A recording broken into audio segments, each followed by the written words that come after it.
Please welcome Senior Editor, Fortune, Ellen McGirt. Hey everybody, having a good dream for us? I have a feeling it's about to get a whole lot better. So I'm here to introduce two people who really need no introduction, but I'm going to give it a try. I like to think of them as a new American dream story, a love story. Two kids who met at 14, 15 in youth group, became college sweethearts, guided by faith and family and community and a tremendous sense of adventure. One grows up to be one of the most decorated professional basketball players in the modern era, 3-time NBA champion and 2-time MVP to be exact. The other who has translated her love of home and hearth and food and cooking and writing into a growing restaurant and lifestyle empire. All of this while raising the cutest family anyone's ever seen. But this is also a love story about their adopted city, a beautiful, historic, creative, unapologetic, and necessary city, complicated enough to produce both Boots Riley and Barbecue Becky, and I know you know who she is. A city that's over-policed in the streets, but underfunded in the schools, and where 1 in 4 kids are hungry. It's a city that could use some love and good ideas. So I find it particularly poignant that as the Golden State Warriors were moving across the bay to San Francisco, Stephen and Ayesha Curry decided to do something bold for their adopted hometown of Oakland. Here to tell us the story about their new nonprofit, Eat, Learn, and Play, is Ayesha and Stephen Curry. Please welcome them.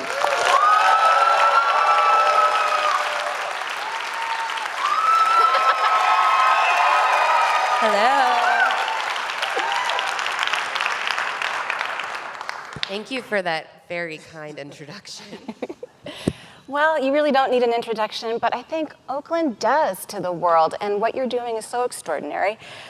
Eat, Learn, Play is still pretty new. You launched in July. Could you tell us a little bit about what it is?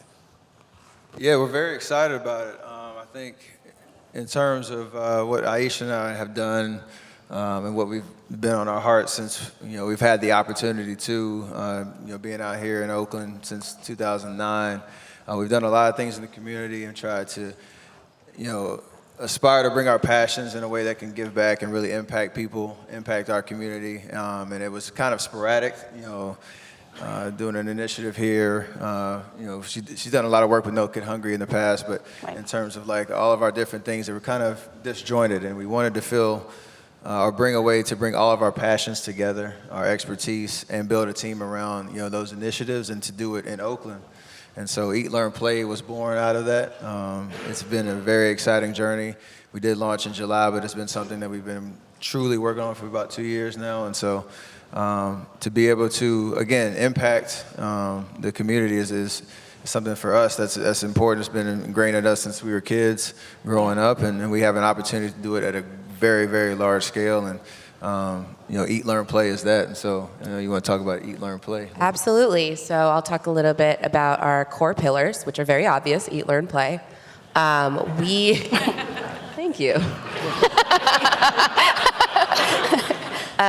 Our goal really is to provide healthy, nutritious meals for every child, regardless of where they come from. Of course, starting in Oakland. And the ultimate goal is to end childhood hunger. Like you said earlier, 1 in 4 children right here in our backyards are going to school hungry. And I feel like it's unacceptable. It shouldn't be the case. And so it's our mission while we're here on this earth to try and end that. We want to provide quality education and make sure that all kids have access to quality education through, through high school and then to college, but through college as well, because a lot of people, they have the ability to get somebody to college, but then what happens when they're there?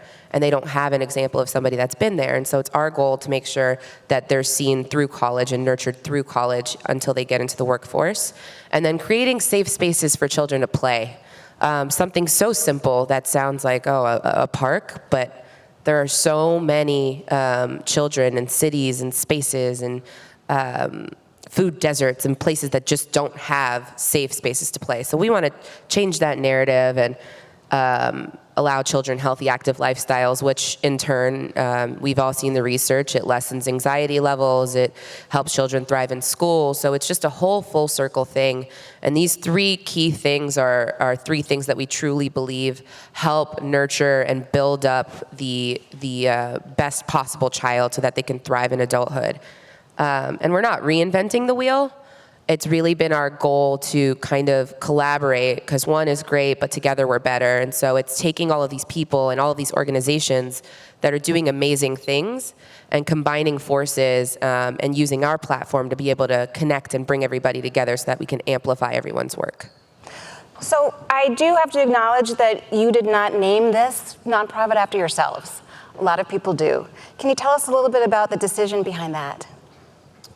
Yeah, I think in general, I mean, it's bigger than us. We obviously understand the platform that we have and the voice that we have in this world, and we've been blessed with that, and try to do everything we can to leverage that in every situation. But when we're talking about basically what Ayesha just kind of described and taking care of the entire child and those three, pillars, this is work that we're doing now to hopefully set up, a very, very long-term run at really changing lives. And it's bigger than anything that Stephen and Ayesha ourselves can do. And so that was important to kind of make that a message at the beginning with, how we named it and make that something that hopefully people can gravitate towards in terms of, your own childhood experience, communities that you come from and issues that, need to be addressed, and how Eat, Learn, Play can be something that you can gravitate towards and hopefully get behind and help and provide resources, time, whatever the case is, and that will continue to hopefully have a snowball effect way beyond my playing days or anything that that's short term. Ayesha, you're going to be cooking for a long time, I'm pretty sure. I left her. Yeah, right. That's a nice sustainable career. No offense, as long as my hands are still here. And I can it was going to come out bad anyways. I'm the type of person that likes to just address the elephants in the room before I enter, so it's not. But I think for us, like, another reason why we didn't name the nonprofit after our namesake is our family is huge on impact over legacy. And so while it'd be nice to pass away and say, look at their the Stephen and Ayesha, like, who cares about that? That's not what it's about. For us, it's about how did we impact the community? What does it look like now? Where are we going? And we felt like Eat, Learn, Play was a very direct way of letting people know what we do, so that at the end of the day, it's about how can we impact the community, not what did we leave behind for our namesake. Nobody cares about that.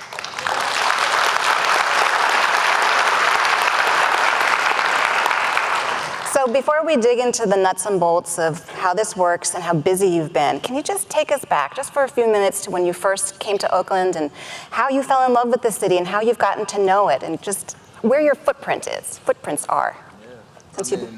Like I said, back in 2009 when I got drafted by the Warriors, and coming across the country, I grew up in Charlotte, North Carolina, and we got some Charlotte people in here? Oh. Okay.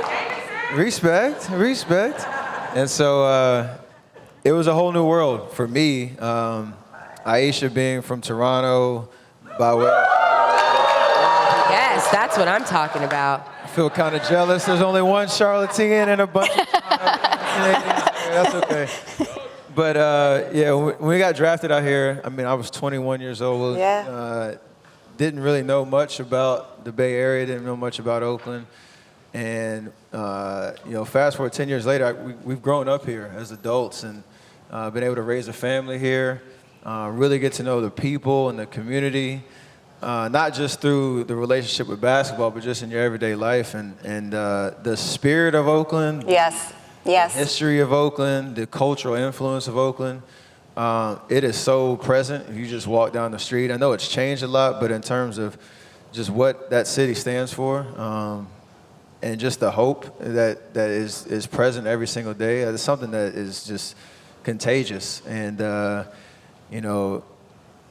the reputation that Oakland had from when I was just growing up, from what I knew about it, it's just so different when you get into the streets and meet people that are doing amazing things. And that's been our experience with Eat, Learn, Play. Just like Ayesha said, we're not trying to reinvent the wheel. There are so many people doing amazing work on the ground that their stories need to be told, and they need to be amplified to be able to do the work even better and even more efficiently and impact many more people. And so those stories have really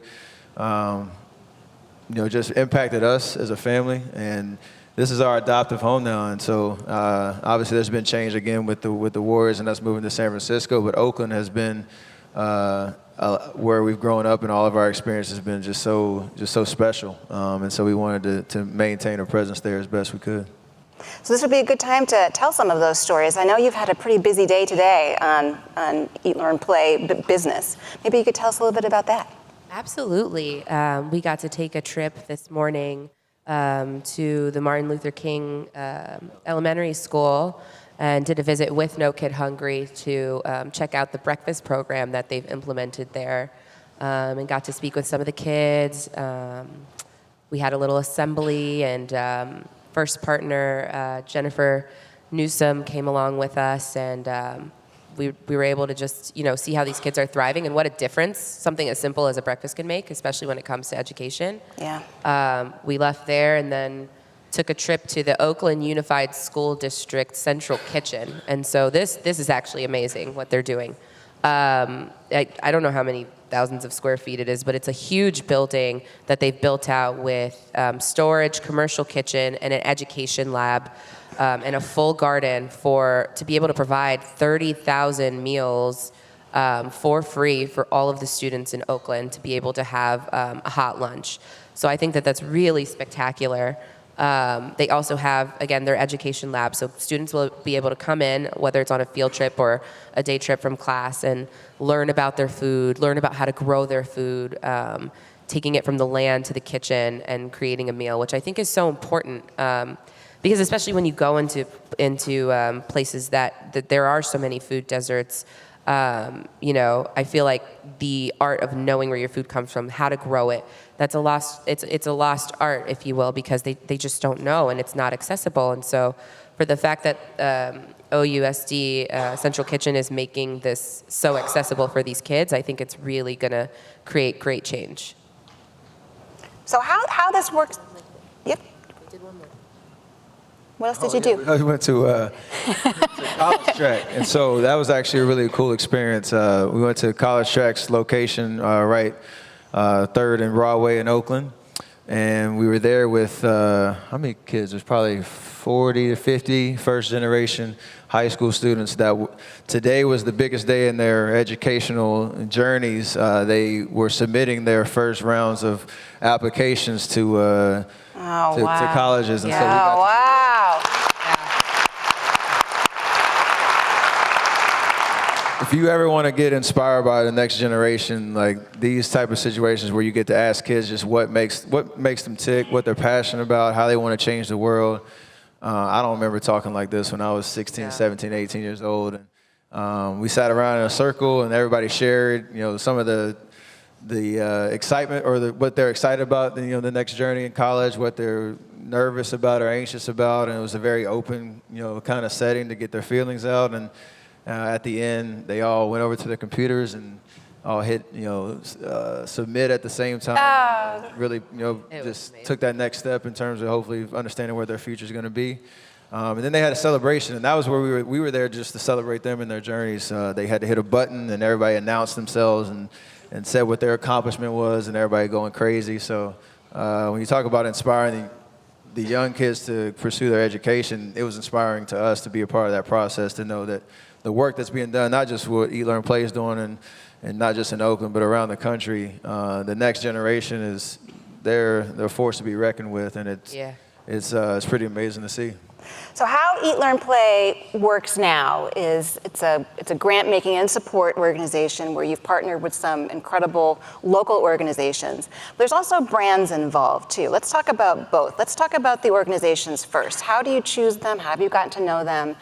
Beyond their specialty and your 3 pillars, what are you looking for when you look for an organization that you want to partner with? Yeah, sure.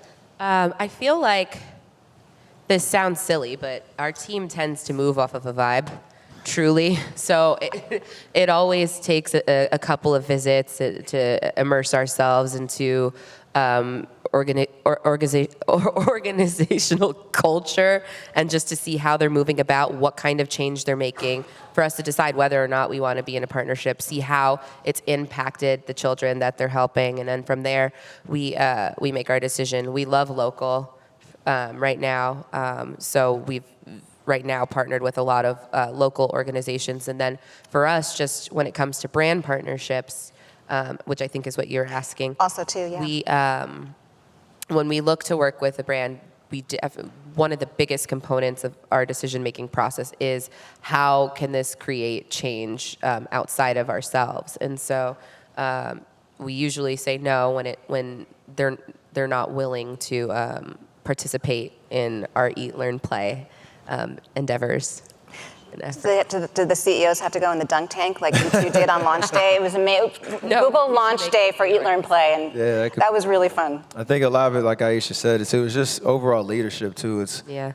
there are a lot of parallels to the tech world, and kind of just from a nonprofit standpoint, leadership and how people are represented, and just the vision that those people in charge have. It goes a long way, and it's a huge indicator of success. And like she said, it's a lot about vibe, but it's more, or it's also about just being able to just spend time with them and see if our ideals are aligned. And you ask those questions around, are you really going to be eager to participate, whether it's sending volunteers or right. If it's actually getting funds going towards initiatives that we're passionate about, and those type of things, or those are the questions that you ask going into right. to that process. And for us, I think the reason that Eat, Learn, Play is happening now is because ready to have the ability to dedicate time to this, because it is something that is, you can't just have to go into it and just write checks. It has to be something that you're really invested in, that you have that follow-up, that you have leadership that we've been fortunate enough to have on our side as well, and really spending that time having those conversations, really strategizing and goal setting, and then following through. And that's been a really rewarding experience through all of this, even in a short 6 to 8 months of actually activating and going out there and executing what we want to do. So besides the fact that I think it would be a lot of fun to be in a planning meeting with the two of you, I'm 100%.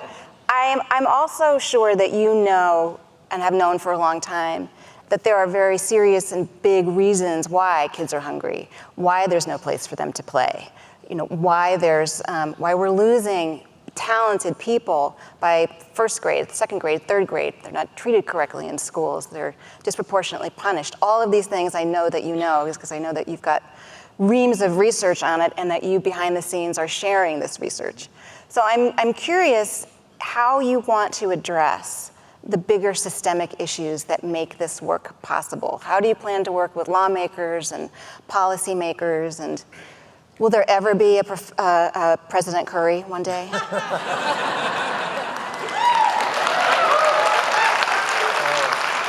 And it's not just because we're desperate. I know. I mean, a lot of it's kind of the relationship building and understanding. We have to listen. We have to be able to learn and to be educated. And that's only with the people that you get in the same room with. And I think that's a big part of just our presence here in the Bay Area, and doors that have opened, whether it's working with Mayor Libby Schaaf in Oakland, or, like you said, first partner, Jennifer Newsom. Like those relationships are ones that you can truly make sustainable difference and policy change that is a core goal of what Eat, Learn, Play is about. And I know, Ayesha, you can talk about it in a second, just about when you talk about kids going to school hungry, and losing kids at that early of an age where they don't even have a chance to succeed because of fundamental deficiencies in their life. Like, those things should not happen. And I won't steal your thunder. You have a huge want to change that in a material way. Yeah, I mean, I was talking about this morning with first partner Newsom, and I said we're one of the only thriving countries that have children going to school that don't have a proper lunch that's afforded to them, and I think that just shouldn't be the case. And so it makes me question: Are we really thriving? Are we? Right. If our children are going to school hungry, are we? I just feel like it shouldn't be a question. And so I was speaking with her, like, how can we? What do I need to do to make this happen? Where do we need to go? Who do we need to speak to? And so it's just trying to get in the right room with the right people to make it happen. And I know it's going to be a journey, but I think with our organization, that is my biggest goal, is to try and at some form of a government level have a meal program be the standard for all kids at any school, regardless of where they're going, where they come from. I think it just shouldn't even be a question. So that's one of my biggest things that it's one of the biggest missions I'm on right now. How are you, I know you're surrounded by experts now and you've got access to some really interesting people. How else are you learning about what's happening and the reasons for it and how to rank those priorities? Because, when I think about the work that you're trying to do, it hits everything. Their parents are at risk, they don't have jobs, maternal health. How do you rank all of this? That's the thing, right? That's such a hard question, because how could you possibly How can you rank? choose? Yeah. And that's something we're figuring out. That's why we have, a team of people in our corner helping us to figure it out. Because if you left it up to us, we'd be trying to do because we're not the let's pick and choose type of people. So me especially, I have to get reeled back in sometimes. I have way too many big ideas and I want to, solve the world's issues, but I realize that pinpointing and tackling one at a time is very important. And so we're in the process now of figuring out what steps to take first and where to go next. Yeah, a lot of us, again, on just the relationships that you have with people on the ground, and hearing what the community needs from the community. And Right. I think a big part of that is we've had it. Me personally, I know she's been a huge sounding board and help and getting us off the ground. But there's a lady named Regina Jackson from the EOYDC, the East Oakland Youth Development Center. And, Okay. it's kind of funny, like how it goes through. I won my first MVP in 2015, and as a part of the award, you get to donate a car to a deserving group that you kind of choose on your own. And so that's where I first met her. I got to donate the car to the EOYDC to use at their disposal, and we formed a relationship from there. And she has been instrumental in terms of identifying those issues, providing like real life examples of how these issues are affecting the kids at large, and then kind of pointing us in the right direction to how we can, potentially, intervene at the level that we're at and kind of, strategize going forward. And there's so many people that are, you have to listen. You can't come in thinking you have all the answers. And I think that's been a huge part to our journey in the beginning, is just being open-minded and have open ears to what the community is saying, and then trying to strategize from there. Showing up with a car is a pretty nice way to start. I just want to sidebar for a quick second, Ayesha. When I said that you were growing a rapidly changing empire, I mean, it's really going fast. Could you just give us a couple of minutes just letting us know where you are? And I mean, you're a New York Times bestselling author, you're a restaurateur, you've recently, not that long, well, a little while ago, you sort of revamped your lifestyle website. Just tell us where you are. Yeah, oh boy. Please. Okay, you're throwing me for a loop.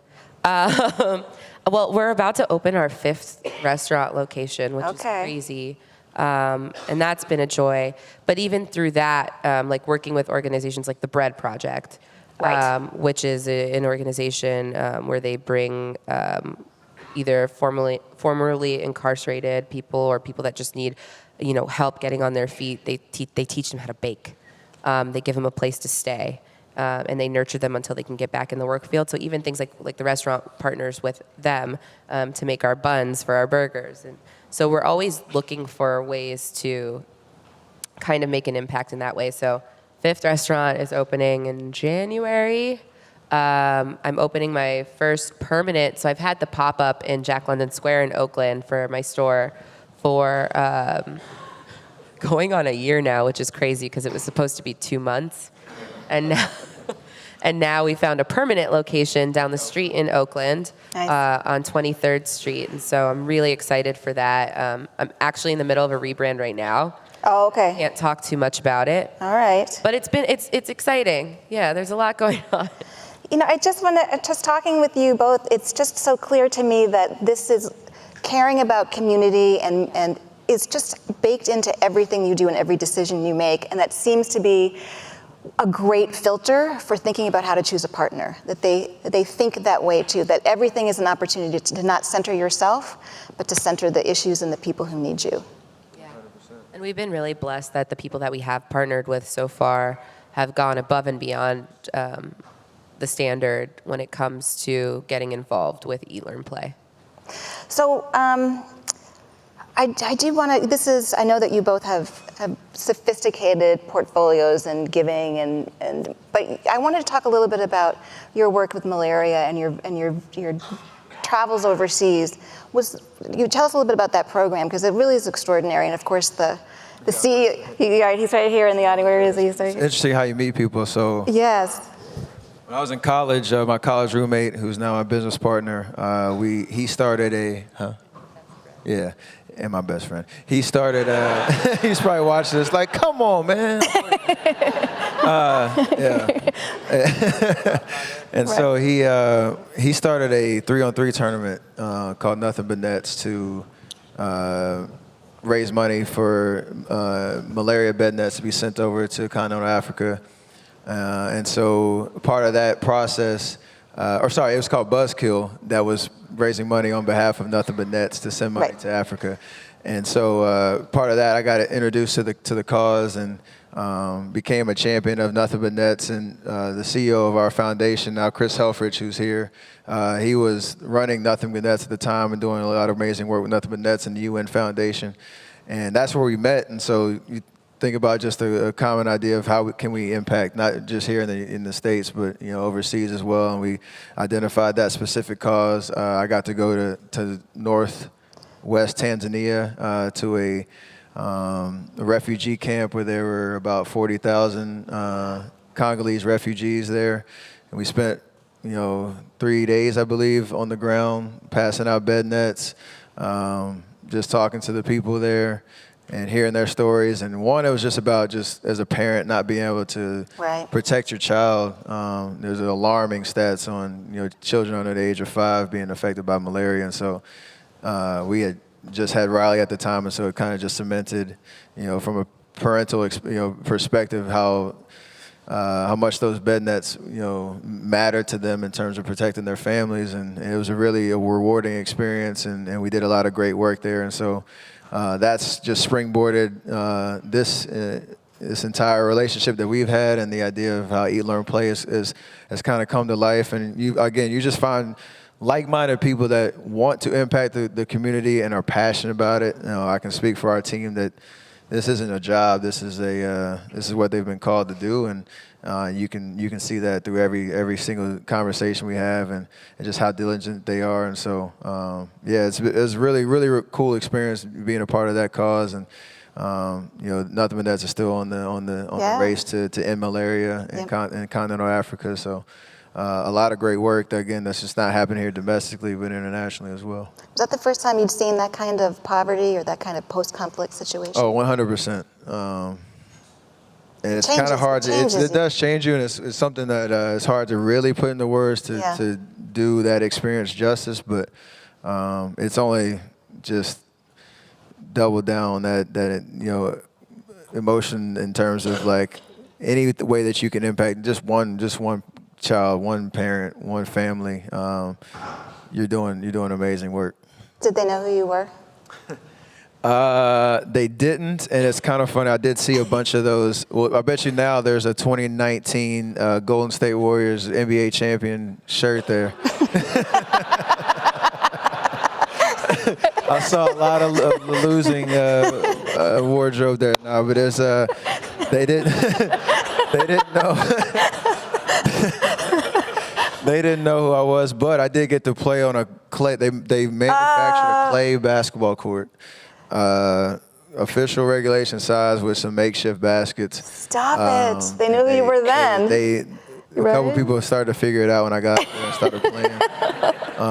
But that was just cool. Just basketball and sports in general, kind of the play aspect of Eat, Learn, Play. Sports connects so many people on a level that is unheard of in this world, and so using that as obviously an engine to create change and create exposure and awareness on issues that matter and bring people together. No better example than me playing basketball in Tanzania with some refugees and having fun, and they gave me a little trophy to bring back home and all that. So it's pretty rewarding experience. See the power of play in a refugee camp. So the two of you have an incredibly powerful network, a network of powerful people, and I have this. Many of whom are public figures, many of whom are athletes, many of whom are business people, and who are increasingly moving into social justice work, raising issues. You okay? No, I've been sick for like the past couple days. Thank you. Good, I'm fine. Thank I'm here. you so much for coming and showing up. I know. See if we can get you some ginger tea. Ooh, yeah. So in my mind, I have this. Maybe it's just a group text, but I imagine a network of beloved, powerful people like exchanging, right, best practices on micronutrients and how to get, like all of these things that we need to solve these systemic problems. How do you tap into your network, and how are they supporting you, and how are you supporting them? You want me to take it? That's something that's been, I think, hard for the both of us. We really don't like calling in favors. We're do-it-yourselves kind of people for the most part. And so, it took realizing that Eat, Learn, Play and our other daily work endeavors are two separate things. And so you kind of have to tuck your tail in between your legs and ask for the favor when it comes to the organization, because that's what's really important and people should want to rally around it. And so, a simple text, a simple call goes a long way. Right. Getting hold of people's publicists, I can't believe that's a thing, but it is. And you just ask. You can't have any shame when it comes to this stuff, right? That's right. Because we're trying to make a difference. That's right. And so I think it was for us realizing the difference between asking a favor and asking someone to help impact a community is what's really helped us. So yeah, I don't know. You have anything to add? I think just in terms of, it seems more and more that the people that we come in contact with, whether it's my teammates or people from other industries or whatnot, there's a overwhelmingly apparent kind of initiative to use your platform in a way that I don't know in generations of past has been there. And so like those conversations kind of come somewhat naturally in terms of like what people are doing and like what's going on, with Eat, Learn, Play, or celebrating what other people are doing and finding ways to, like you said, rally around those causes and those efforts. There isn't a group chat. There's no like, there's no like, but it's just a matter of just having that shared perspective that we're all doing things in our own authentic ways. Right. But there are connectivities along the way that you should definitely be able to support. And even just being here in the Bay Area, it might not be, I use that word famous, but just people with notoriety and the ability to help are very willing to do so if they feel a connection to what you're doing. And it's been apparent just here with even our launch event that we had and our golf tournament that we had here out in the Bay Area, just trying to create those relationships even more. People came out, and the who's who of Silicon Valley, the CEOs that are just extremely excited about their philanthropic endeavors as well, and just whatever resources they have available, just being so generous. Like we're blessed to be here in the Bay Area to have those relationships and whatnot, and hopefully that'll continue to create a fire. And again, it's just about finding people that are doing it in their own authentic ways, and I think we all have a say in that. You're both excellent at technology. Your Instagram and you just everything you do. You saw me in the back. I know, I did. I did. Story post. I was struggling. Maybe it's because I only have one hand. I know he's got the lame paw there, but I know. So, but you understand how it works. For the most I did part. witness an unfortunate event, like failing to post. But you must, I mean, you do have the resources of the Bay Area at your disposal, and people do love you and care about these kinds of things. How do you envision using technology to get the stats? I mean, even just getting the stats out, the fact that you even say the numbers. Yeah. This is like my actual beat at Fortune, and I'm out there for 3.5 years. It's like kids are dying. They're Awareness. school to prison pipeline. These are real things. That's where the next black CEO is in a prison somewhere, right? Yep. So how do you plan to use this? That's one of, I mean, you love it and you hate it, and that's one of the reasons why I love it, is because with the click of a button you can raise awareness to millions and millions of people. And so I think it is really just getting the statistics out there and getting the numbers out there and letting people know how they can help. Something as simple as that, just to put it into perspective. In Oakland, the child going to school hungry number is 1 in 4. Yeah. Across the states, it's 1 in 6, and so what are we doing? Like, this is literally in our backyards, and so just like letting people don't know that, because if you don't know, you don't know, and so it's just figuring out how to, make sure we're using our platform and that gift of technology to the best of our abilities. And I think honestly, just putting it out there whenever you can. Weaving it into whatever we do goes a long way. I also think, on both our behalves, we're trying to find ways to just use every channel, whether it's just our own social media pages or, the organizations that we work with, try to find ways to cross-pollinate across all the different endeavors that we have, like she said. So in terms of like brand partners that you select to go into partnership with, making sure they have a like mindset and that the things in the campaigns that you're doing have some give back, perspective, and make that a priority, and make that sure that's weaved and it has a synergy through everything that we're doing. In our, we're both kind of dabbling now in the media space and have our own production companies, and so trying to find ways that if you find a project that has a stat or some ability to make people aware of a situation that they might not have come in contact with, get behind those and be champions of them and share those with the world and let people tell their stories. Those type of opportunities, you want to be selective about them, because you want to make sure that they're powerful and that they're moving the needle, and it's something that we really believe in. But those opportunities you have to have a perspective on using every opportunity, every distribution channel, every brand partner, every company that we invest in, all those different angles. There's so much opportunity there. Right. And it's important to have that perspective going in. So it's sort of an organic approach. Do you have any idea, are you reviewing scripts? Do you have any sort of related projects in the works that you could talk about, even in a general way? I'm curious.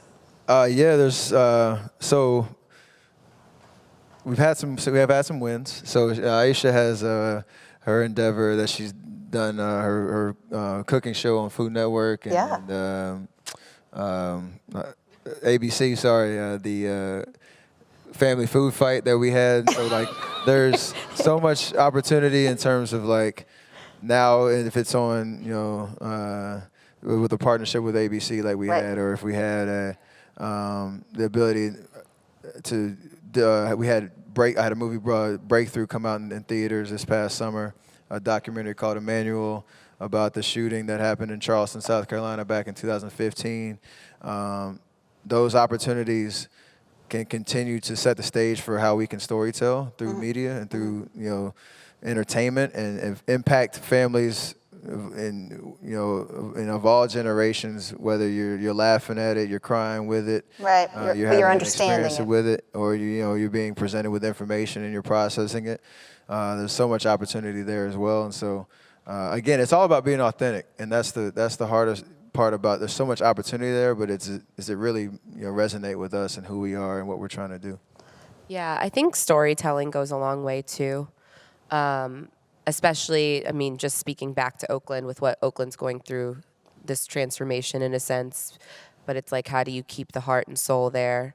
And so I'm in like the very, very, very early stages of working on a documentary about a block of women in Oakland, 5 black female-owned businesses, and just telling their story and how they're kind of keeping that heart and soul in Oakland. And okay, I'm one of the businesses, but That's okay. but the other 4 but the other 4 women. Sometimes it's okay to be in the story. But the other 4 women are incredible, and they're what really drew me to wanting to be in that space. Yeah. And just seeing the potential and just knowing together, us as businesses, what we can do for the community. And so I'm really excited. I can't talk too much about it because, again, it's like it's in embryo right now. It's not. So, but look out for that. I'm really excited about it. But I feel like something simple like that, with everything and all the change that Oakland's go through, that can draw eyes to it once it comes out, and create some sort of an impact and change, and hopefully, get people excited about Oakland and bringing their businesses to Oakland. I feel like I've never experienced being in a place before where there's so much heartbreak and heartache and need. Yeah. But people are still so passionate and loving and caring and like proud of their city. And who doesn't want to be a part of a place like that? Right. That's evoking so much change, but still has so much heart to it. And so that's why we decided to start there, because Oakland really has nurtured us. It really is a special. Sorry, I'm rambling. It really is a special place to us.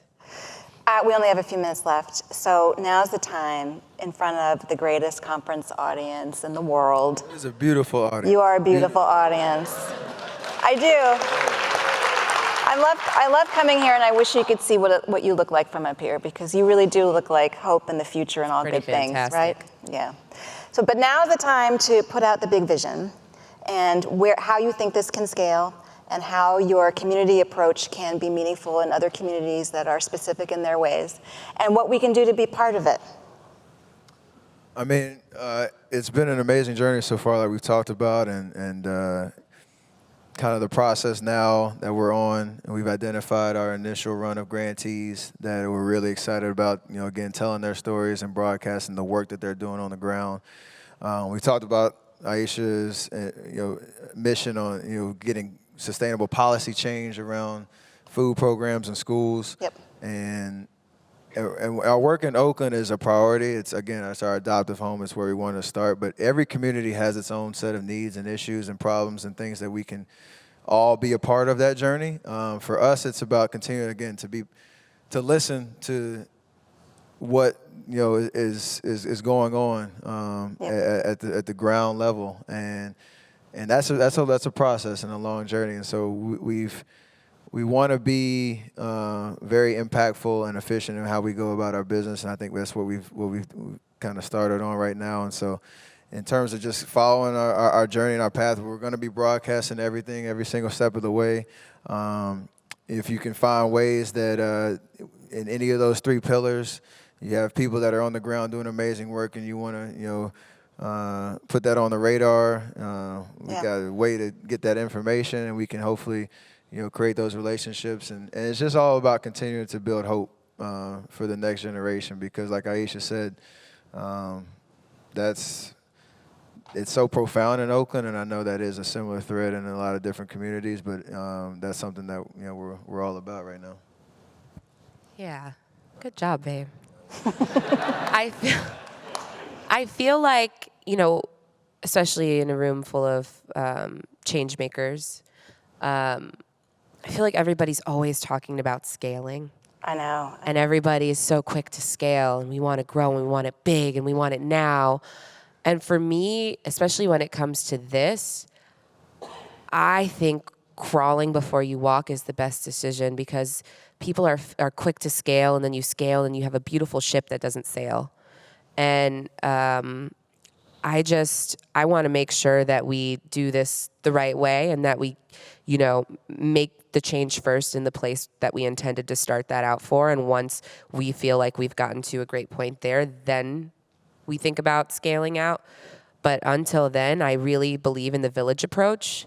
And for us, no matter where you go in the world, everyone has their tribe. They have their village. The saying, it takes a village to raise a child. And so really right now, in the here and now, our goal is to truly just be the village for the people around us that don't have that village. We're here today because we have our little village at home, but there are several people that can't even go to work and take their children to school because they don't have anybody around them to do that. And so it's really our goal to find those people, to wrap our arms around them, and to, create change in that small, what some people might think is small and insignificant is a big, big, big change. So we're gonna crawl for a little while, and I think that that's always smart. Beautiful. Fundamentals. Well, we're going to crawl right along with you. Thank you so much for being here. What a joy to meet you both.